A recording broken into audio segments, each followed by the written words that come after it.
அண்ணன் முனவர் பாட்சா அவர்களுக்கு விஜயலட்சுமி அவர்கள் இந்த முதியோர் இல்லத்தை மிகவும் மனிதாபிமானத்தோடு நடத்தி வருகிறார்கள். 12 வருடமாக நடத்தி வருகிறார்கள். அவர்களுக்கு முதலில் எனது வணக்கத்தை நான் தெரிவித்துக் கொள்கிறேன். தீபாவளி பரிசாக மரியாதைக்குரிய பாரத பிரதமர் அவர்கள் நாட்டில் உள்ள 70 வயதிற்கு மேற்பட்ட அத்தனை பேருக்கும் மருத்துவ காப்பீடு இலவசமாக சிகிச்சை பெறுவதற்காக கொடுத்திருக்கிறார்கள். இதில் மிக முக்கியமானது என்னென்னா, இதற்கு வருமான உச்சவரம்பு கிடையாது, வேறு எந்த கட்டுப்பாடுகளும் கிடையாது. ஆதாரில் 70 வயதிற்கு மேலே பதிவாகியிருந்தால் போதும். அதனால தான் ஆதாரில் 70 வயதிற்கு மேலே பதிவானவங்களை நாம் பதிவு செய்தால், இது வெங்கட்ராமன் எங்கள் கட்சியோட ஐடி செல்லில் பணிபுரிகிறார். அவர் ஒரு 3 நாட்களாக மரியாதைக்குரிய பிரதமர் அலுவலகம், நமது சுகாதாரத்துறை அமைச்சர் மத்திய அலுவலகம் இதெல்லாம் தொடர்பு கொண்டு எப்படி இதை இலகுவாக்குவதாக 3 நாள் நாங்கள் 2 பேருமே இதற்காக பணியை மேற்கொண்டு பிரதமர் அலுவலகம் இதற்கு மிகுந்த உதவி செய்தார்கள். நேற்று கூட 11 மணிக்கு தொலைபேசியில் தொடர்பு கொண்டு அந்த போர்ட்டல் சரியாயிடுச்சா அப்படின்னு கேட்டாங்க. ஏன்னா இதில் சில டிஸ்ட்ரிக்ட்ஸை பதிவு செய்கிறதுல கொஞ்சம் குழப்பம் இருந்தது. அதனால் இன்றைக்கி பார்த்தீங்கன்னா 15 நிமிடத்தில் ஆதாரில் 70 பேருக்கு மேலே உங்கள் பதிவு செய்யப்பட்டிருந்தால், அவர்கள் எந்த வருமான பிரிவாக இருந்தாலும், எந்த பகுதியை சார்ந்தவர்களாக இருந்தாலும், எந்த மதத்தை சார்ந்தவர்களாக இருந்தாலும், ஏன்னா எப்போ பார்த்தாலும் நம்ம மேலே ஒரு குற்றச்சாட்டு, இவர்களுக்கு கொடுக்கிறார்கள் அவர்களுக்கு கொடுக்கவில்லை என்று எந்தவித அண்ணன் இருக்காங்க பக்கத்தில். அதனால் எந்த பிரிவும் சப்கா சாத் சப்கா விகாஸ் தான், எல்லாருக்கும் எல்லாவித வளர்ச்சியும் கொடுத்து கொண்டிருக்கின்ற பாரத பிரதமர் அவர்கள் இன்றைக்கி நாங்கள் பார்த்தீங்கன்னா 15 நிமிடத்தில் அவங்க ஆதார், இன்னும் மற்றவர்களுக்கெல்லாம் இன்னும் ஆதார் முழுமையாக கையில் வரல. அதனால தான் இல்லைனா எல்லாருக்குமே நாங்கள் கொடுத்துருப்போம். வெகு விரைவில் 1 வாரத்திற்குள்ளே அதற்கான ஏற்பாடு செய்யப்படும்.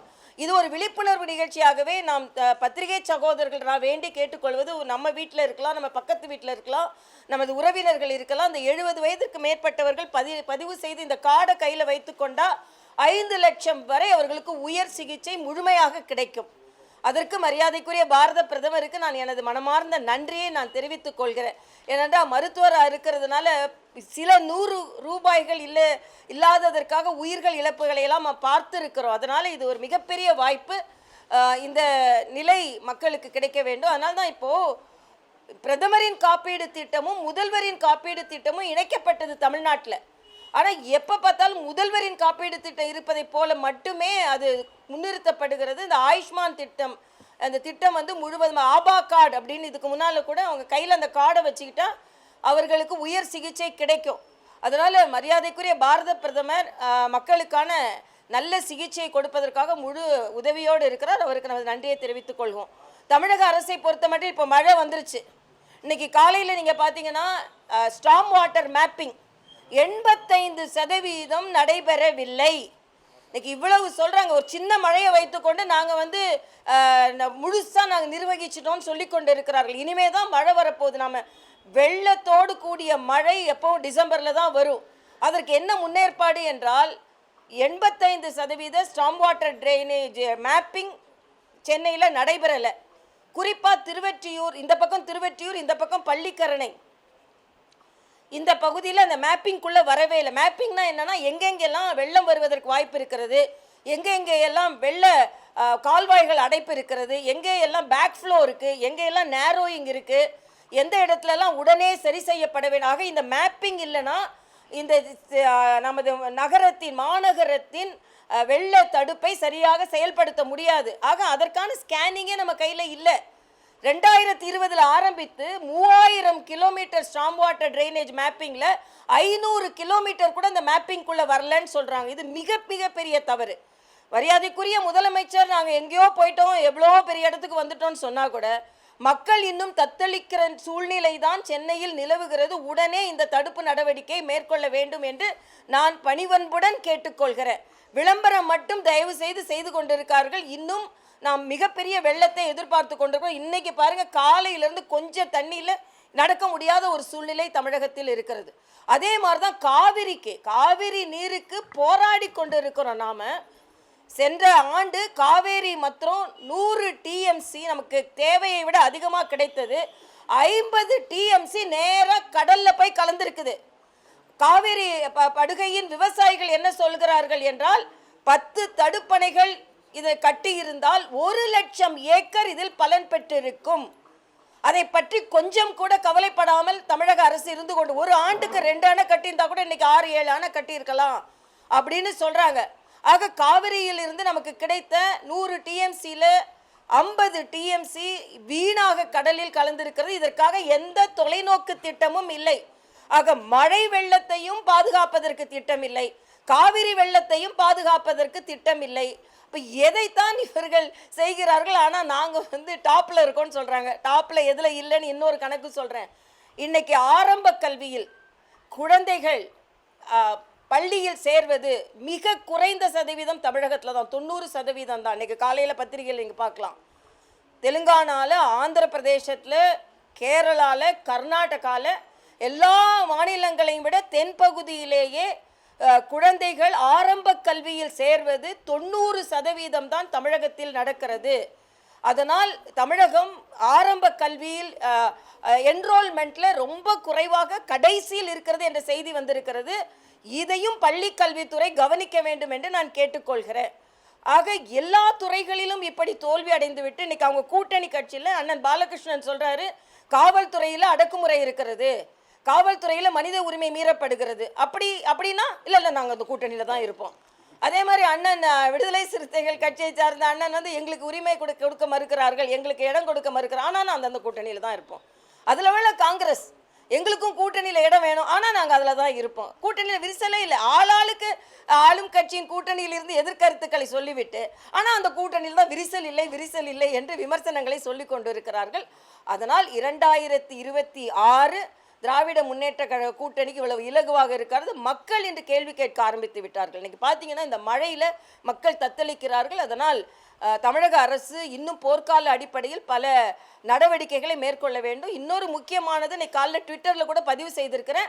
மரியாதைக்குரிய ஆளுநர் அவர்கள் கலந்து கொண்ட நிகழ்ச்சியில் தமிழ்தாய் வாழ்த்து தவறாக பாடப்பட்டது. அதற்கு ஆளுநர் தான் பொறுப்பேற்பேன்னு சொன்னாங்க. அதாவது குறை இருக்கிறது என்று சொல்லிவிட்டு தமிழ்தாய் வாழ்த்தே இல்லாமல் மரியாதைக்குரிய முதலமைச்சர் கலந்து கொண்ட கோவையில் உள்ள 2 அரசு நிகழ்ச்சிகளும் நடைபெற்றது என்ற செய்திகள் வந்திருக்கிறது. ஆக குறையை நீக்க வேண்டுமே தவிர தமிழ்நாட்டாடு வாழ்த்தே நான் பாட மாட்டேன், பாடுவதே குறைத்து விடுவேன் என்று குறையில்லாமல் பாடுங்கள் என்று சொன்னால் தமிழ்தாய் வாழ்த்து பாடுவதே குறைத்து விடுவோம் அப்படின்ற ஒரு செய்தி வந்திருக்கிறது. இது மிக மிக வருத்தப்படுகிறது. ஆக குறையாக பாடினால் அதற்கு கவர்னர் பொறுப்பேற்க வேண்டும் என்றால், பாடவே இல்லை என்றால் அதுக்கு யார் பொறுப்பேற்க வேண்டும்? அதனால எல்லா விதத்திலும் குளறுபடிகள் நடந்து கொண்டு இருக்கிறது. இதை அவர்கள் சரி செய்ய வேண்டும் என்று நான் கேட்டுக்கொள்கிறேன். எல்லாவற்றுக்கும் மேலே நான் ட்விட்டரில் பதிவு செய்த அண்ணன் சேகர் பாபு நேற்று ஒரு பூங்காவை போய் பார்த்ததில் பதற்றம் அடைஞ்சிட்டாரு. ஏன்னா அந்த குளத்தில் கொஞ்சம் தாமரை அதில் அல்லி தாமரைக்கும் பெருசாக வித்தியாசம் இல்லை. தாமரையை பார்த்த உடனே தாமரை எங்கேயுமே வளர்ந்துடக்கூடாது, இந்த குளத்தில் கூட இருக்கக்கூடாது. நான் இன்னொன்று கேட்டுக்கிறேன், அந்த குளத்தில் அந்த தாமரை அப்படியே தான் இருக்கணும். அதை அப்புறப்படுத்திங்கன்னா நாங்கள் ரொம்ப கோவப்படுவோம். ஏன்னா குளத்தில் கூட உங்களுக்கு தாமரை மலர்வதை நீங்கள் சகித்து கொள்ள முடியவில்லை. ஆனால் பல குடும்பங்களில் தாமரை மலரப்போகிறது.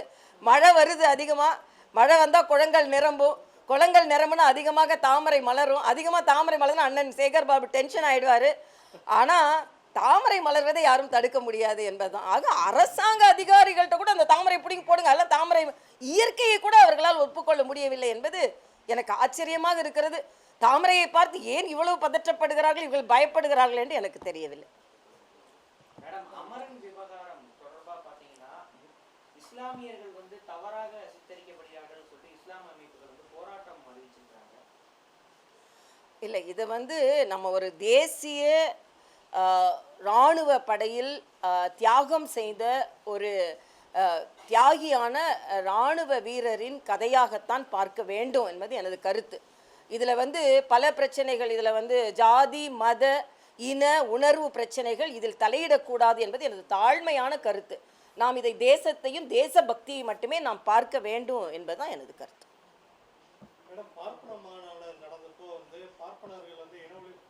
இனவெட்டு செய்யப்படுறாங்கன்னு சொல்லி கஸ்தூரி அவங்க சொல்லியிருந்தாங்க. அதுக்கு நேற்று எஸ்.வி. சேகர் அவர்கள் பாஜக கட்சியில தான் பார்ப்பனர்கள் இனப்படுகொலை செய்யப்படுறாங்க அப்படின்ற மாதிரி விமர்சனம் பண்ணியிருக்காரு. இதுக்கு நான் இது ஏற்கனவே நிறைய விவாதத்திற்குள் போய்விட்டது. அதனால் இதுக்கு நான் பதில் சொல்ல விரும்பவில்லை. நாங்கள் எல்லாருக்கும் மரியாதை கொடுக்குறோம், அவ்வளவுதான். இந்த 70 வயது அப்படிங்கிறது இன்னும் கூடுதலாக இருக்கு. 65 அது மாதிரி குறைக்க வாய்ப்பு இருக்கு. அப்புறம் ஏற்கனவே இல்லை ஏற்கனவே அதாவது அவர்களுக்கு ஆயுஷ்மான் பாரத் இருக்கு, இது வந்து உச்சவரம்பு இல்லாமல், அதாவது ஒரு கணக்கெடுப்பு என்ன, எதுக்கு பிரதமர் இதை கொண்டு வந்தாங்கன்னா, ஒரு கணக்கெடுப்பு என்ன சொல்லுதுன்னா 70 வயதிற்கு மேலே இந்த தனியார் இன்சூரன்ஸ் கம்பெனிகள் எடுத்துக்கொள்ள மறுக்கிறாங்க. 60 வயசுக்கு மேலே ஆயிடுச்சா, 70 வயசுக்கு மேலே ஆயிடுச்சா, ஏன்னா அப்போ தான் நிறைய நோய்கள் வரும். உடனே தனியார் இன்சூரன்ஸ் கம்பெனிகள் அதை எடுப்பதற்கு தயங்குகிறார்கள், பல ஆவணங்களை கேட்கிறார்கள்.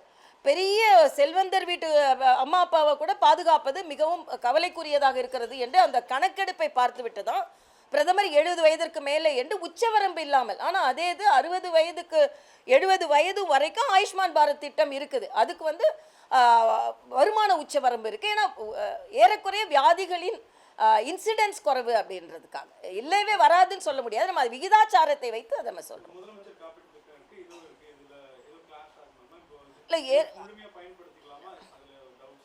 இல்லை அதில் நிறைய பயன்படுத்திக்கலாம். ஆனால் இதுக்குன்னு ஒரு கார்டு கிடைக்குது, இதுக்குன்னு சில மருத்துவமனைகள் இருக்கிறது, இதுக்குன்னு உயர் சிகிச்சை இருக்குது.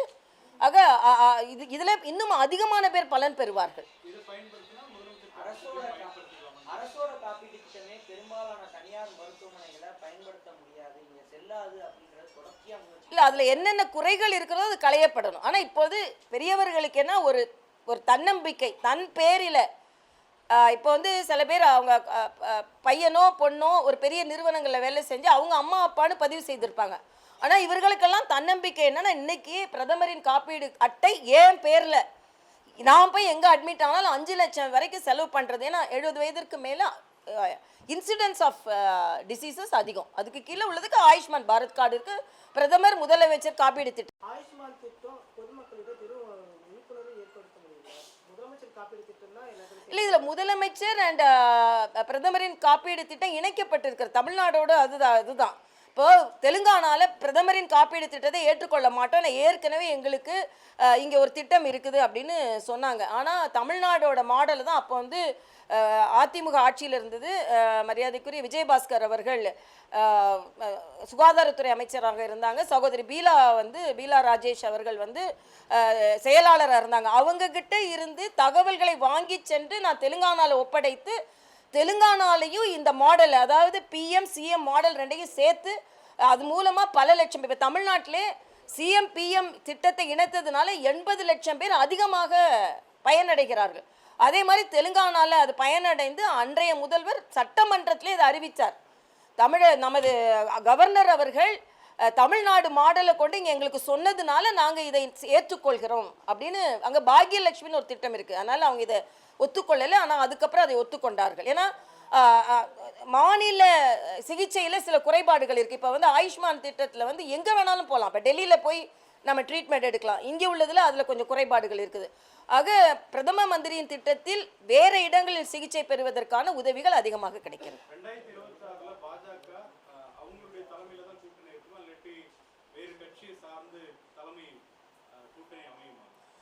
இல்லை கூட்டணி, அதாவது நாங்கள் இன்றைக்கி மத்தியில் ஆளும் கட்சி, ஹரியானா போன்ற இடங்களில் நாங்கள் எல்லாரும் எதிர்த்து விமர்சனம் செய்தார்கள், வெற்றி பெற்று இருக்கிறோம். ஆக நாங்கள் மத்தியில் பலம் பெற்ற கட்சியாக, மத்தியில் ஆளுகின்ற கட்சியாக இருப்பதனால் பாஜக தலைமையில் ஒரு கூட்டணி அமைத்து 2026 ஒரு மிகப்பெரிய மாற்றத்தை ஏற்படுத்த வேண்டும் என்பதுதான் எங்களது கனவாக இருக்கிறது.